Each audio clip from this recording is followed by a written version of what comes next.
Bienvenidos nuevamente al canal de Costos y Gestión.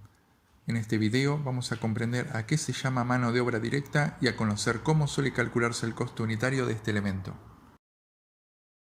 Recordemos la clasificación de costos por función, que hace referencia a las grandes actividades o acciones que se realizan dentro de una empresa. Los costos de las funciones principales son de adquisición, de producción y de comercialización. Los costos de las funciones de apoyo son de financiación y de administración. En este video nos centraremos solamente en los costos de la función de producción, que es exclusiva de las empresas industriales. La doctrina tradicional suele separar los costos de producción en tres grupos: las materias primas, la mano de obra directa y la carga fabril. Veamos ahora a qué se refiere el concepto de mano de obra directa. Dentro de los factores de la producción está incluido el trabajo.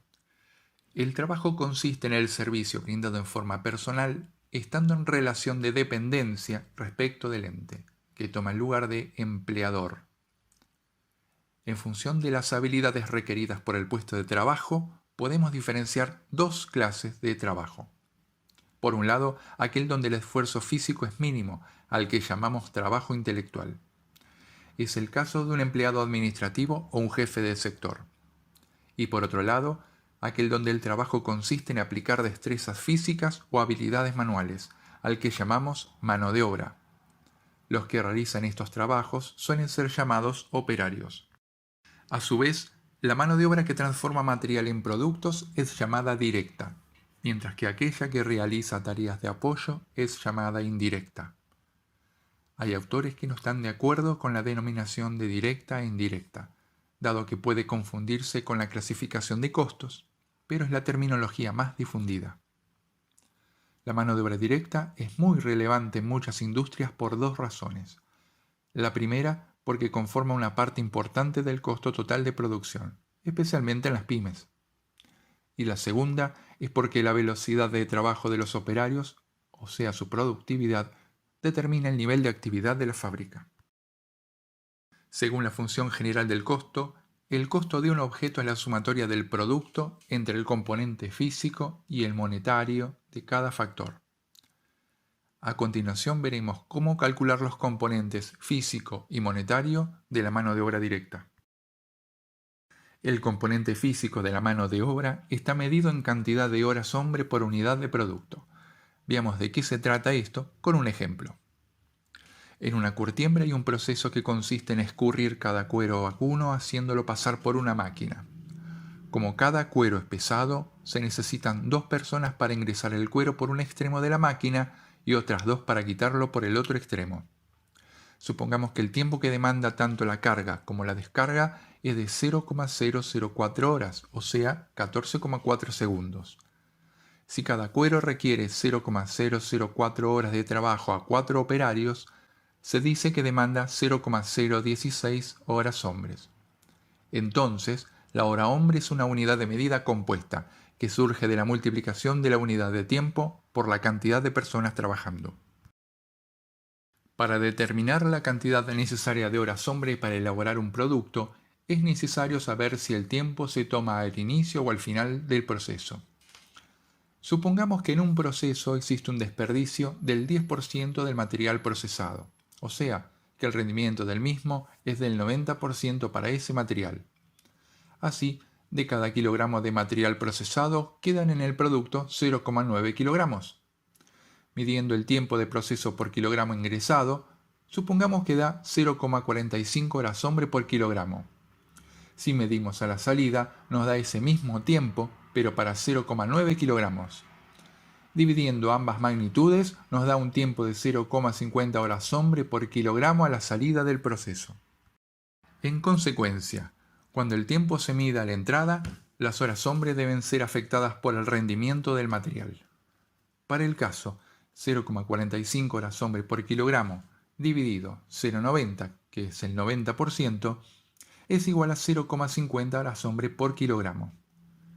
De ese modo, podemos obtener la cantidad necesaria por unidad de producto finalizado, que en definitiva es el objeto que buscamos costear.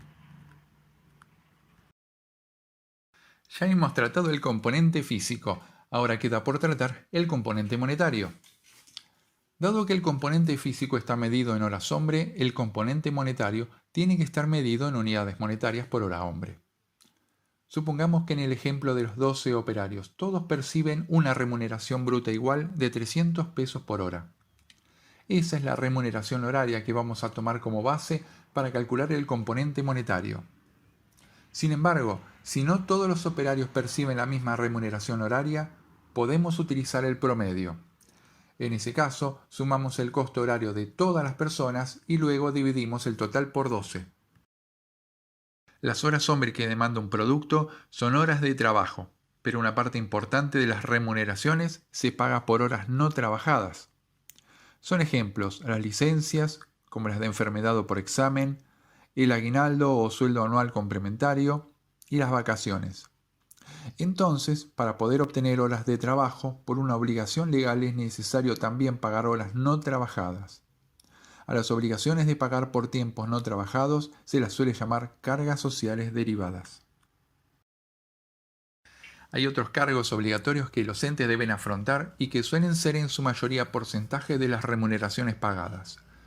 Son ejemplos la contribución para la jubilación, el seguro médico u obra social y el seguro por riesgo de trabajo.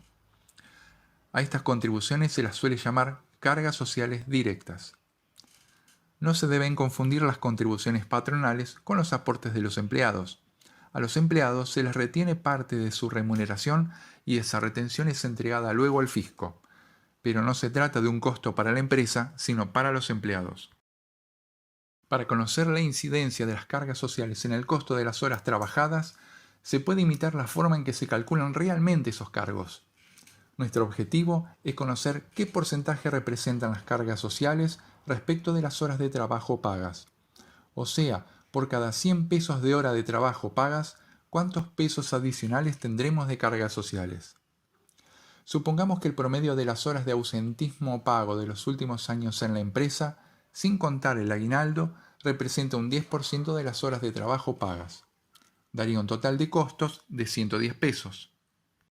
Sobre ese total se calcula el aguinaldo. Cada empleado recibe remuneraciones de 13 meses por haber trabajado 12. Eso representa un incremento del 8,33%. Entonces, si a los 110 pesos del ejemplo les agregamos ese porcentaje de aguinaldo, obtenemos 119,16 pesos. Además, sobre ese total se pagan cargas sociales directas, que supongamos que son del 22%.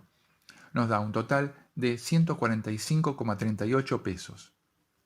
Ese total indica que por cada 100 pesos que se pagan por horas trabajadas, se devengan además 45,38 pesos de cargas sociales. O sea que las cargas sociales representan el 45,38%. Hay empresas que además incorporan un porcentaje que representa otros costos vinculados con el personal. Son ejemplos la previsión por despidos y los uniformes de trabajo. Ya hemos calculado el componente físico de la mano de obra, como horas hombres necesarias para elaborar la unidad de producto. También hemos calculado el componente monetario, como remuneración horaria promedio más un porcentaje estimado de cargas sociales. Multiplicando ambos conceptos, obtendremos el costo unitario de mano de obra de esa unidad de producto.